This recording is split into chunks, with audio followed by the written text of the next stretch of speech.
નમસ્કાર મારા વહાલા ગુજરાતી મિત્રો, જાગો જોગી જાગો ચેનલમાં આપનું સ્વાગત છે. તો હવે આપણે જોઈએ કે શરીરમાં કઈ જગ્યાએ ધ્યાન ધરવાથી શબ્દ પ્રગટ થાય છે. તો હવે પહેલી વાત છે કે આની અમારી એક ચર્ચા ચાલી હતી અને મેં એક ભાઈનો વિડીયો પણ મેં મારી દૃષ્ટિમાં આવી ગયો હતો. એ વિડીયો પણ મેં એનો જોયો હતો. પણ અહીંયા હવે સત્ય હકીકત શું છે કે શબ્દ પ્રગટ થશે. હવે શબ્દ એટલે કે ક ખ ગ ઘ નહીં. આપણે પહેલાં તો આપણે શબ્દ કોને કહીએ? શરીરમાં કઈ જગ્યાએ ધ્યાન ધરવાથી શબ્દ પ્રગટ થાય છે, શબ્દ સંભળાય છે. તો અહીંયા બહારના શબ્દ નથી, જેને આપણે 52 શબ્દ કહીએ છીએ, બારાક્ષરી કહીએ છીએ, જેને સ્વર કહીએ છીએ, જેને વ્યંજન કહીએ છીએ, એ આ શબ્દમાં આવતા નથી. કારણ કે આ શબ્દ છે એ બધા કામ ચલાવવું છે. કારણ કે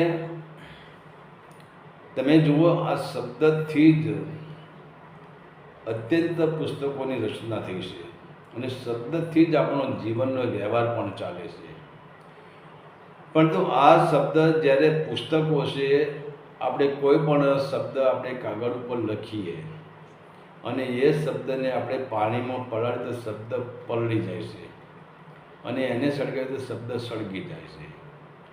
અને બીજા નંબરે શબ્દ એ કામ ચલાવ વસ્તુ છે. જે બહારના જે શબ્દો છે એ બધા કામ ચલાવ શબ્દો છે. એમાં કોઈ પણ વસ્તુ સાચી નથી. આપણે માની લઈએ કે એક માણસને ભૂખ લાગી છે, એક માણસને તરસ લાગી છે. હવે જે માણસને ભૂખ લાગી છે એ માણસને આપણે પૂછીએ કે ભાઈ તારી શું ઈચ્છા છે તારી ખાવાની? તો એ માણસ આપણને એમ કહે કે મારે તો યાર ખાવામાં તો દાળ ભાત લાડુ અને શાક આવું મારે જોઈએ. તો આપણે કહે કે વાંધો નહીં, તું મારા સામે બેસી જાય, ચાલ હેડ. અને આપણે પછી પુસ્તકો લઈને બેસી જઈએ. આપણે એને દાળ ભાત શાક લાડુને એની અમે કથા બોલવાની ચાલુ કરી દઈએ. લાડુ બનાવવાની રીત આવી રીતે હોય, લાડુ આવી રીતે બને, લાડુ આવી રીતે બનાવવાનું, લાડુમાં આ વસ્તુ નાખવાની, લાડુ આવો સ્વાદિષ્ટ લાગે, ભાત કમોદના ભાત લાવવાના, આમ કરવાનું. આપણે એને આખી કથા સમજાવી દઈએ. દાળ ભાત શાક અને લાડુની આખી કથા આપણે એને સમજાવી દઈએ, એને સંભળાવી દઈએ. તો એની ભૂખ મટવાની છે? ના. બીજા નંબરે એક માણસને તરસ લાગી છે અને એ માણસના અંદર તમે કાગળમાં પાણી પાણી પાણી પાણી તમે 100 માણસ ભેગા કરો ને 100 માણસના જોડે કોઈ પાણી લખે, કોઈ બોટલ લખે, કોઈ વારી લખે, કોઈ H2O લખે, કોઈ નીર લખે, કોઈ જળ લખે, કોઈ વારી લખે. આ બધું લખીને એના મોઢા ઉપર આપણે કાગળના ઢગલા કરી દઈએ અને એનું આખું મોઢું આપણે કાગળથી ઢાંકી દઈએ તો એની તરસ છીપાવવાની નથી. તો શબ્દો, આના ઉપરથી આ કહેવાનું મારું કારણ શું છે કે તમે સમજી શકો શબ્દ શું છે. શબ્દ, તમામ પ્રકારના શબ્દો કામ ચલાવવું છે. અને એ પણ તમને કીધું સાથે સાથે કે તમામ પ્રકારના ચિત્રો છે, તમામ પ્રકારની જે મૂર્તિઓ છે એ પણ બધી કામ ચલાવવું જ છે. આપણે માની લઈએ કે સૂર્યનો આપણે ફોટો પાડી લઈએ અને એ સૂર્યનો ફોટો પાડીને આપણા ઘરમાં આપણે એને મૂકી દઈએ. પણ જ્યારે આપણને શિયાળાની ઠંડીની અંદર આપણને ઠંડી લાગશે તો એ સૂર્યના ફોટા આગળ આપણે બેસશું તો એ સૂર્યના ફોટો આપણને ગરમી આપી શકશે નહીં. બીજા નંબરે આપણે કુદરતી સૌંદર્યના કે જે ફૂલની ખુશ્બુના, જે ખીલેલા ફૂલ હોય એવા ફોટા પાડી લઈએ અને એ ફોટા આપણે ઘરમાં લગાવી દઈએ તો આપણને કુદરતી સૌંદર્ય તો જે આવે એને ફોટો તો દેખાશે, પણ તમે જે ઓરિજિનલ આનંદ જ્યારે તમે કુદરતી સૌંદર્યને જોયું, એ સ્થાન ઉપર તમે ગયા, એ સ્થાન ઉપર તમે કુદરતી સૌંદર્યને જોયું અને તમને જે આનંદ થયો, તમને જે એ કુદરતી સૌંદર્ય જોઈને તમને જે તૃપ્તિ મળી, એ તૃપ્તિ તમે ફોટામાં જઈને તમને તૃપ્તિ નહીં મળી શકે. તો ફોટા પણ કામ ચલાવવું છે અને પ્રતીક પણ, ફોટા એટલે કે પ્રતીક, તમામ પ્રકારના જે પ્રતીક છે એ કામ ચલાવશે અને તમામ પ્રકારના શબ્દો એ પણ કામ ચલાવશે અને શબ્દ એક માયાજાળ છે. અને આજે જો જગત ફસાઈ ગયું છે, આજે જગત બેહોશીમાં આવી ગયું છે, તો એનું એક જ કારણ છે કે આજે જગતના તમામ જે ધર્મગુરુઓ કે ગુરુઓ કે આપણે જે કહીએ છીએ સાધુ સંતો, આ બધા શબ્દની રમતમાં રહીને શબ્દની માયાજાળમાં જ રમી રહેલા છે. અને એ શબ્દની માયાજાળનું આવરણ જગત ઉપર એટલે કે લોકો ઉપર ફેંકી રહ્યા છે. અને એ લોકો જેમ આપણે માછલી, જે માછીમાર જે માછલી એ સાગરમાંથી કે નદીમાંથી ક્યાંકથી એ માછલી કાઢતો હોય છે, તો એ માછલીને હાથથી પકડતો નથી, પણ એના માટે જાળી બનાવે છે. અને એ જાળ જો પાણીમાં ફેંકે છે તો નક્કી એમાં માછલી ફસાઈ જાય છે. તો કહેવાનો મતલબ આ શબ્દની એક જાળી છે જે આખા આપણા હિન્દુ તત્વો પર નહીં, પણ હિન્દુ, મુસ્લિમ, શીખ, ઈસાઈ, જૈન દરેક ધર્મમાં આજે આ જાળી કામ કરી રહી છે. અને એ શબ્દોની માયાજાળથી આજે આપણને એમ લાગે છે કે આપણે સત્ય સુધી પહોંચી શક્યા નથી. કારણ કે બહારનો શબ્દ, એક તો આ ઓમકારનો જે ધ્વનિ છે, જે અનહદ નાદ છે, એમાંથી પ્રગટ થયેલા શબ્દો છે, એ શબ્દો નાદ નથી. અને જે ઓમકાર જે શબ્દ છે, જે ધ્વનિ છે, જે અનહદ નાદ છે, એને જ આપણે કહીએ છીએ એને શસ્ત્ર શોધી શકતા નથી, પાણી પલાળી શકતું નથી, અગ્નિ બાળી શકતો નથી, પવન સૂકવી શકતો નથી, એનું પરિવર્તન નથી, એ તો અજન્મા ખુદ છે શબ્દ. તો હવે અહીંયા કહ્યું છે કે ક્યાં ધ્યાન ધરવાથી શબ્દ સંભળાય. મતલબ હવે શબ્દ આમાં તો શું, ઘણા લોકોને ખબર જ નથી કે શબ્દ શું છે, શબ્દ ક્યારે સંભળાય. શબ્દ તો અણુ અણુમાં ગુંજી રહ્યો છે, પછી એનું ધ્યાન ધરવાની ક્યાં જરૂર જ છે. આપણે માણસો સમજતા નથી. જે ઓછા સમજુ માણસો હોય છે એમને એવો જવાબ લોકોને આપી દેશે કે લોકો એમાં ફસાઈ જાય છે. લોકો વિચાર કરે કે સાચું આ કે સાચું આ. પણ હવે વિચાર કરો કે આપણે સામાન્ય વાત કરીએ. હું તમને સમજાવવા માટે સામાન્ય અને સાદી સરળ ભાષામાં તમને સમજાવું કે તમારી પાસે આવો એક મોબાઈલ હોય. હવે આવો મોબાઈલ હોય તમારી પાસે, તો તમે વિચાર કરો આ મોબાઈલની આજુબાજુમાં કેટલા પ્રકારની ધ્વનિ ફરી રહી છે.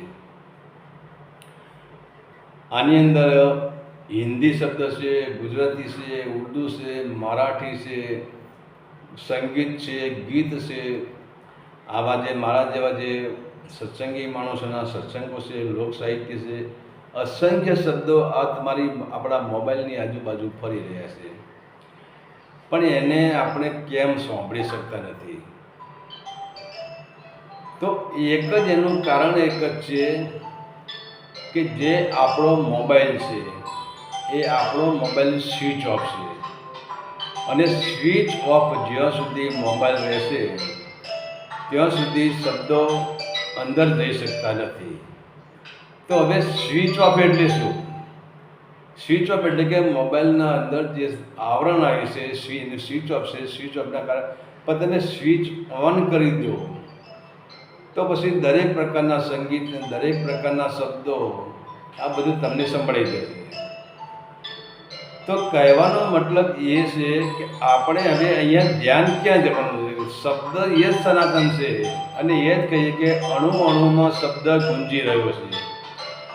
હવે અણુ અણુમાં જો શબ્દ ગુંજી રહ્યો હોય તો પછી એને એમ કહેવાય કે તમે અહીંયા ધ્યાન કરો તો અહીંયાથી તમને શબ્દ મળી જશે. શબ્દ તમે ગમે ત્યાંથી ગોતી શકો છો. અને તમે જુઓ, જ્યારે રાત્રિનો નીરવ શાંતિ હોય, રાત્રે કોઈ કોલાહલ ના હોય, અને એ ટાઈમે તમે જંગલમાં જઈને બેસો, તમારા ખેતરમાં જઈને બેસો, કોઈ પહાડી એરિયામાં જઈને બેસો, તો તમને ખબર પડશે કે રાત્રિના આ જે શાંત વાતાવરણની અંદર એક એટલું મધુર જે પવન સાથે સંગીત લહેરાય છે, અને એ સંગીતની અંદર તમને અ અને મ, આ પવનના સુસવાટા સાથે અ અને મ, આ ત્રણ શબ્દો જ તમને સાંભળવા મળશે. અને જેમ તમરા બોલશે એમ તમરાનો પણ મીઠું અવાજ, એટલે કે પૂરું અસ્તિત્વ ધ્વનિથી જ ભરેલું છે. અને કહેવાની વાત છે કે ધ્વનિથી જ પૂરું અસ્તિત્વનું બે જ છે, એક જ્યોતિ અને ધ્વનિ. તો હવે વિજ્ઞાન શું કહે છે? વિજ્ઞાન કહે છે જ્યોતિમાંથી ધ્વનિ પ્રગટ થાય છે. અને સંતો શું કહે છે કે ધ્વનિમાંથી જ્યોતિ પ્રગટ થાય છે. વસ્તુ એકની એક જ છે. ધ્વનિમાંથી જ્યોતિ પ્રગટ થાય છે એ વાત પણ સાચી છે, અને જ્યોતિમાંથી ધ્વનિ પ્રગટ થાય છે એ પણ વાત સાચી છે. તો ઓમકારની જ્યોતિમાંથી જે અનંત નાદ પ્રગટ થાય છે એ વાત પણ સાચી જ છે. તો હવે ધ્વનિ તો તમે ગમે તે સાતમા પાતાળે જાઓ કે સાતમા આસમાને જાઓ, કે તમે ઇન્ડિયા છોડીને કોઈ વિદેશમાં જાઓ, કે પછી તમે હિન્દુ હોય કે મુસ્લિમ હોય કે શીખ હોય કે ઈસાઈ હોય, તમે ગમે તે જ્ઞાતિ હોય, અને ધ્વનિની દૃષ્ટિમાં કોઈ મનુષ્ય જ નથી. ધ્વનિની દૃષ્ટિમાં કોઈ કુળ નથી, કોઈ ગોત્ર નથી, કોઈ પશુ નથી, કોઈ પ્રાણી નથી, કોઈ જાનવર નથી, કોઈ કીટ મકોડી નથી. ધ્વનિ એ ધ્વનિ જ છે.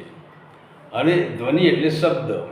હવે આ શબ્દને સાંભળવા માટે આપણે ધ્યાન કરવાની પહેલી વાત તો એ કે ધ્યાન કરવાની ક્યાં જરૂર આવે છે. પણ હા, ધ્યાન કરવાનું સંતોએ એટલા માટે કહ્યું છે કે તમે તમારા શ્વાસ ઉપર તમે ધ્યાન રાખો, તો શ્વાસને અને મનને એવી મિત્રતા છે, મન અને શ્વાસ બંને એવા મિત્ર છે, એનું બંનેનું ગઠબંધન એવું છે કે જેવો તમારા મનની અંદર જેવો ભાવ થાય એવો જ ભાવ, એવો શ્વાસનું ચલણ થઈ જાય. માનો કે આપણે કામ વાસનામાં બંને આપણે સંભોગ કરીએ છીએ, એ ટાઈમે જો આપણા શ્વાસ વધારે ચાલતા છે. આપણે ક્રોધમાં આવી ગઈ તો એ ટાઈમે શ્વાસ પણ વધારે ચાલતા છે. આપણે અહંકાર કરીએ, આપણે બીજી કંઈક ખરાબ પ્રવૃત્તિ કરીએ, આપણે મહેનત કરીએ તો પણ શ્વાસ વધારે ચાલતા છે. આપણે દોડીએ તો મતલબ જેવું મગજની જેવી પરિસ્થિતિ, મગજની જેવી માનસિક સ્થિતિ, એવા શ્વાસ કામ કરે છે. પણ તમે નીરવ શાંતિ તમારી પાસે હોય, તમે શાંત મુદ્રામાં બેસી રહ્યા હોય, તો પહેલાં તમારા 15 શ્વાસ ચાલતા હોય, તો આ તમારું 7 થી 8 શ્વાસમાં તમારે પૂરું, અરે બહુ તો 10 શ્વાસમાં તમારું પૂરું થઈ જશે સર્કલ. તો શ્વાસને અને મનને કેન્દ્રિત છે, શ્વાસને મનને ગઠબંધન છે, શ્વાસને મન બે પાક્કા મિત્ર છે. હવે આટલા માટે સંતો કહે છે કે તમારે ધ્યાન કરવાનું છે. પણ હવે ધ્યાન કઈ જગ્યાએ કરવાનું? નાદ તો સ્વયં ફરી જ રહ્યો છે. નાદ એટલે કે શબ્દ સ્વયં છે. શબ્દને એમને કે હવે અહીંયા પિંડ ને બ્રહ્માંડ છે, તો શબ્દ તો બ્રહ્માંડમય પણ છે, અને શબ્દ તો પિંડમય પણ છે. શબ્દ તો તમારા સહસ્ત્રાર ચક્રમાં છે, નિર્વાણમય છે, નિર્વાણથી નીચે છે, બ્રહ્મ શરીરમાં છે, આત્મા શરીરમાં છે, અને આ પિંડ શરીરમાં પણ શબ્દ તો રમી રહ્યો છે. તો આના માટે કોઈ એવું નક્કી નહીં અને ક્યાં ધ્યાન ધરવું. શબ્દને સાંભળવા માટે ફક્ત એક જ કામ કરવાનું છે, અને એ પણ ધ્યાન. એટલે લગભગ તો આપણે ત્રિકુટીમાં ધ્યાન કેન્દ્ર છે. ઘણા લોકો એમ કહે છે કે હવે જો આજે આપણે વિચાર કરીએ કે આજના ગુરુઓ બધા એવા છે, દરેકને એક જ મંત્ર આપી દે છે, અને આજના ડૉક્ટરો એવા છે, કોઈને એક દવા આપતા નથી. ગુરુઓ એક જ મંત્ર આપી દે છે, સોહમ કરતો સોહમ કર, આ કરતો આ કર, પેલો કરતો પેલો કર. જે ગુરુનો જેને મંત્ર એમના આગળથી એમના ગુરુએ આપ્યો હોય એવો મંત્ર એમને આપી દે છે. તો હવે ડૉક્ટરો સાચા, ગુરુઓ સાચા. ડૉક્ટરો ચેકઅપ કર્યા પછી એમને દવા બદલે છે, તો એમની પાસે 100 દર્દી આવે તો 100માંથી કોઈને એક દવા આપતા નથી, બધાને જુદી જુદી જાતની દવા આપે છે. કારણ કે ડૉક્ટર એનો રોગ પારખે છે, અને રોગ પારખીને એને ખબર પડે કે આને આ દવાની જરૂર છે તો આ દવા અપાય, પેલી દવાને ના અપાય. એમાં આજે એક ગુરુજી જે થઈ ગયા, એને જે આપણે ગુરુ જીએફ કહીએ છીએ, એમની એવી પદ્ધતિ હતી કે તમે એની પાસે જ્યારે ગુરુ દીક્ષા લેવા માટે, નામદાન લેવા માટે, ગુરુ મંત્ર લેવા માટે તમે જ્યારે એની પાસે જાઓ તો એ સીધા તમને ગુરુ મંત્ર આપી દેતા નહોતા. એમનો પહેલાં તો એક જ નિયમ છે, પહેલાં તમે એમના સાનિધ્યમાં જાઓ એટલે તમને કહેતા કે બેટા શરાબ પીવો પડશે, એટલે મતલબ કે તારે દારૂ પીવો પડશે, તારે નશો કરવો પડશે. તો ઘણા લોકો એવો માનતા કે ગુરુજી તો કેવો ગુરુ છે, બીજા ગુરુઓ શરાબ છોડવાની વાત કરે છે, તો ગુરુજી તો આપણને શરાબ પીવડાવે છે. પણ એ ગુરુને આજ દિવસ સુધી કોઈ સમજી શક્યા જ નથી. એક કાયમ માટે તમને શરાબી નહોતો બનાવી દેતા, પણ એ શરાબ તમને પીવડાવે, અને શરાબ પીધા પછી તમારી અંદર જ્યારે મગજની અંદર શરાબનો નશો ચડે અને તમે બેહોશ થઈ જાઓ. અને બેહોશી એક એવી વસ્તુ છે, અને નશો એક એવી વસ્તુ છે કે તમારા મગજમાં શું ભર્યું છે એ બધો કચરો તમે બોલી નાખો, તમે બકી નાખો બધું. અને ત્યારે પછી કહેવાય છે ગુરુજી છે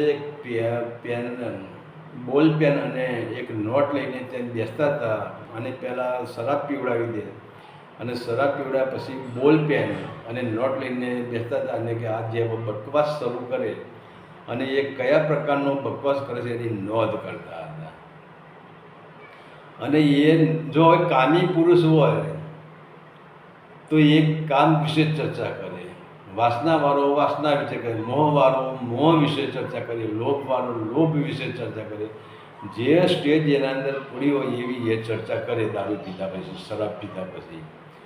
તો પછી ત્યારે ગુરુજી એમને થઈ જતું કે હજુ તો આ મૂલાધાર ચક્રમાં જ પડ્યો છે, તો એને પછી અહીંયા ત્રીજા તલમાં ના પહોંચાડી દેવા, એને મૂલાધાર ચક્રથી જ ઉપર ઉઠાવવો પડે. જે ચક્રમાં માણસ હોય, આપણે વિચાર કરો, આપણે બાળકને દાખલ કરીએ તો પહેલાં ધોરણમાં દાખલ કરીએ છીએ, તો હવે પહેલાં ધોરણના શિક્ષકો એને શું શીખવાડે કે બેટા એકડ એકો બગડ દેયો, આમ ભાઈ ગુંડા પણ સીધા એ તમને એ પહેલાં ધોરણમાં જો તમે અભ્યાસ કરો છો, પહેલાં ધોરણમાં તમે પડી રહ્યા છો, પહેલાં ધોરણમાં દાખલ થયા છો, અને એ શિક્ષક તમને કંઈક અવર કન્ટ્રીનો નિબંધ લખી લાવો, માય કન્ટ્રી વિશે નિબંધ લખો, માય વિલેજ વિશે નિબંધ લખો, ધ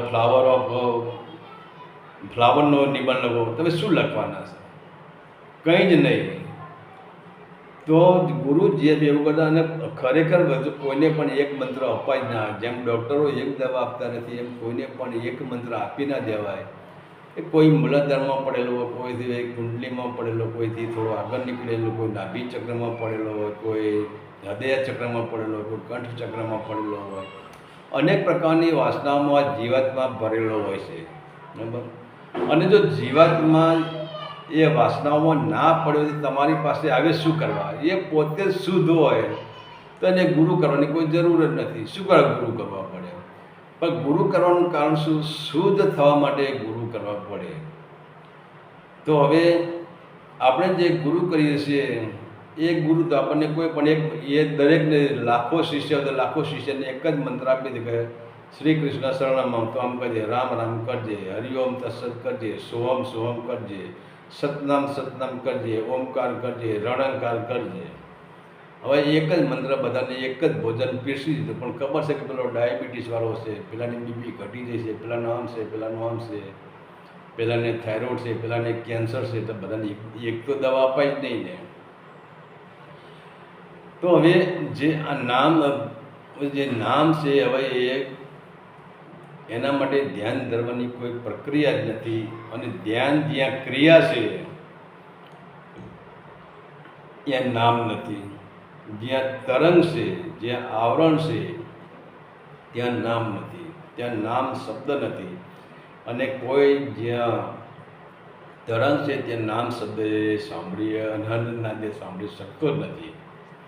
હવે અનહદનાદની કોઈ પહેલાં તો શું છે, આપણે એક ધ્યાન એટલે કે શ્વાસની આવતી જતી શ્વાસ એનું જોઈ લેવું. કારણ કે જે શ્વાસથી મોટો કોઈ આ જગતમાં મંત્ર જ નથી. અને આ જે મંત્ર જે આપી રહ્યા છે, જે ગુરુઓ મંત્ર આપ્યા છે, એ મંત્રની તમે 10 લાખ તમે જાપ કરો અને આ શ્વાસના ખાલી તમે 100 જાપ કરો, શ્વાસના ઉપર 100 શ્વાસને આવતા જતા જુઓ તો પેલા 10 લાખ મંત્રના એનાથી પણ આ આગળ નીકળી જશે. કારણ કે શ્વાસનો સીધો સંબંધ મન પાસે છે. અને પહેલું તો તમે જે મંત્ર બોલ્યો, ગુરુએ તમને કીધું કે સોહમ સોહમ કરો, ઓહમ સોહમ કરો. હવે ગુરુએ તમને ઓહમ સોહમ કરવાનું કહ્યું, પણ તમે ઓહમ સોહમ કોના કહેવાથી કરો છો, કોના પાવરથી કરો છો? એ ઓહમ સોહમ કરવાનો તમને ઓર્ડર કોણ આપે છે? તમારું મન આપે છે.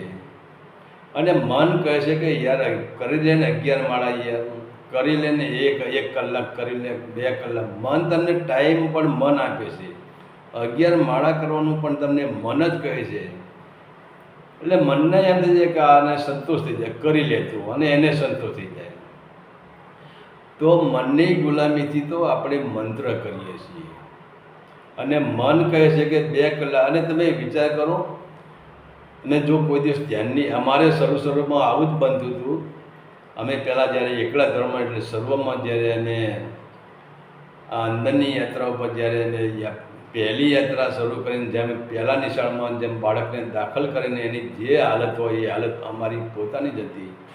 અમે જ્યારે ધ્યાનમાં બેઠા હતા, સામે અમે ત્યારે તો આ મોબાઈલની કોઈ સુવિધા હતી નહીં, ફક્ત ઘડિયાળ જ હતી. પણ એ અમારા સમયે જે ઘડિયાળો હતી બધી એલાર્મ ઘડિયાળો હતી કે જેમ અમે સવારે 4 વાગે બેસીએ તો 7 વાગ્યાનું અમે એનું એલાર્મ મેળવેલું. 7 વાગે એલાર્મ ઘંટડી વાગે, ટીડિંગ ટીડિંગ ટીડિંગ, ત્યારે ખબર 7 વાગી ગયા. પણ એમ છતાં અમે જે 3 કલાકનો પીરિયડ લેતા હતા એમાં પણ અમે ઘડીક થઈને અમારું મન કહી દેતું હોય, જોતો ખરું કેટલો ટાઈમ થયો છે, જોતો ખરું કેટલો ટાઈમ થયો. હવે અમને ખબર છે કે અમે એલાર્મ મૂકેલું છે, એમ છતાં અમે જોતા કહો હજુ તો 5 જ વાગે છે, થોડી વાર જો હજુ તો 6:15 થયા, હજુ પોણો કલાક બાકી છે. તો પોણા કલાકમાં 2 વખત જોઈ લેતા. ને તો 45 મિનિટમાં મેં 2 વખત જોઈ લેતું કે હજુ 7માં 10 મિનિટ બાકી છે. તો હવે આ જે આપણે જે મંત્રની પ્રક્રિયા તે બહારની પ્રક્રિયા હતી. અને મન આપણને વારંવાર બહાર ખેંચી જાય છે મંત્રમાં.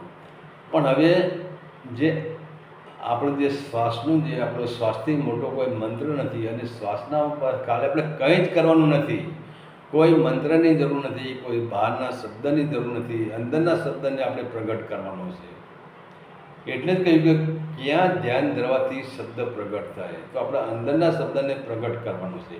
હવે અંદરના શબ્દને પ્રગટ કરવા શું પહેલાં કરવું જોઈએ? પહેલાં તો આપણે એક વિચારે કે આપણે અત્યારે જોઈએ કે આ જો ડીજે વાગતું હોય અને તમે જુઓ ડીજે વાગતું હોય, તમારો કોઈનો ફોન આવે તો એ ડીજેમાં તમે ફોન સાથે વાતચીત નહીં કરી શકો કે કોલાહલ વધારે છે. તમારા ફોન કરતાં પેલો સામેનો કોલાહલ વધી જાય છે, તમારા ફોનનો કોલાહલ ઓછો છે. તો હવે આપણે ચાલુ ડીજેમાં ફોનને આપણે વાત કરીએ તો શું કરવું? સામો જે કોલાહલ છે, સામો ડીજેનો અવાજ છે, એને આપણે કાપી નાખવો પડે. એને આપણા જે ફોનનો અવાજ છે એના કરતાં નીચો લઈ જવો પડે, તો જ આપણે ફોનમાં વાતચીત કરી શકીએ. એને આપણે શૂન્ય બનાવી દેવો પડે. કેમ કે આપણા ફોનનો અવાજ છે એના કરતાં પણ એને શૂન્ય બનાવી દેવો પડે. એનાથી જો સહેજ વધારે હોય તો આપણે વાત ના કરી શકીએ. તો આપણા ફોનનો જે અવાજ છે એના કરતાં એને નીચો બનાવી દે, એટલે ત્યારે શૂન્ય બનાવી દેવો પડે. હવે અનહદ નાદ એટલે શબ્દ. આ શબ્દ તો 24 કલાક ચાલુ છે. પણ અહીંયા હવે તકલીફ છે કે આપણા મગજની અંદર, આપણા માઇન્ડની અંદર એટલો બધો કોલાહલ ચાલી રહ્યો છે. હવે આ કોલાહલ ડીજે જેવો છે. અને જે આપણો જે શબ્દ છે એ જેમ આપણો કોઈ સંબંધીનો ફોન આવે અને આપણે ફોનમાં વાત કરવાની હોય એ સિસ્ટમ આ શબ્દની છે. હવે વિચાર કરો કે જ્યાં સુધી આપણા અંદર અનંત પ્રકારના ડીજે વાગી રહ્યા છે, વિચારોના ડીજે વાગી રહ્યા છે, તો આ ડીજેની અંદર આપણે અનહદનાદ કેવી રીતે સાંભળી શકીએ? તો અનહદનાદને સાંભળવા માટે ધ્યાન કરવાની એક જ જરૂર છે, અને એ જરૂર એ જ કે જે અંદર જે ડીજે વાગી રહે છે એ ડીજેને શાંત કરી દેવાના છે. એ ડીજેનો અવાજ 0 પોઈન્ટ ઉપર લઈ જવાનો છે.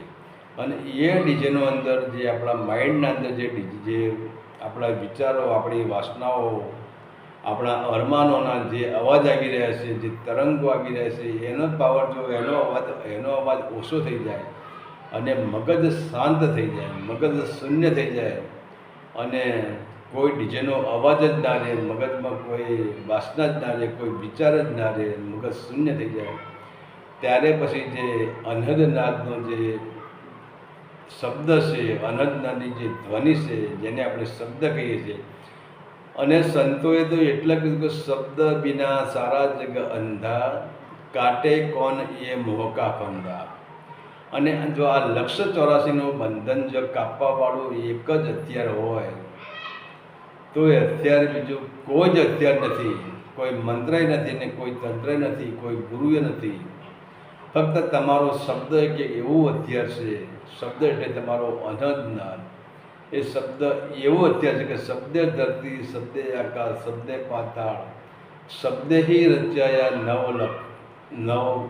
નવલખ તારા, શબ્દથી રચાયા 7 ખંડ, શબ્દથી રચાયા 9 ખંડ ધરતી. આ જે આપણે જોઈ રહ્યા છીએ એ બધી શબ્દથી જ રચના થયેલી છે, શબ્દમાંથી જ ઉત્પત્તિ થયેલી છે. તો શબ્દ તો અણુ છે, પરંતુ એના માટે આપણે કોઈ જે મેં વિડીયો જોયો એમાં લખ્યું હતું કઈ જગ્યાએ ધ્યાન ધરવું. હવે ધ્યાન ક્યાંય ધરવાની જરૂર નથી, પણ મતલબ શું છે, તમારે ધ્યાન ધરવાની પ્રક્રિયા કરી, તમારે સ્થિર થવાની જરૂર છે. તમે કુંડલીની ઉપર તમે ધ્યાન ધરો તો પણ શબ્દ સંભળાય, મૂલાધારમાં તમે ધ્યાન ધરો તો પણ શબ્દ સંભળાય.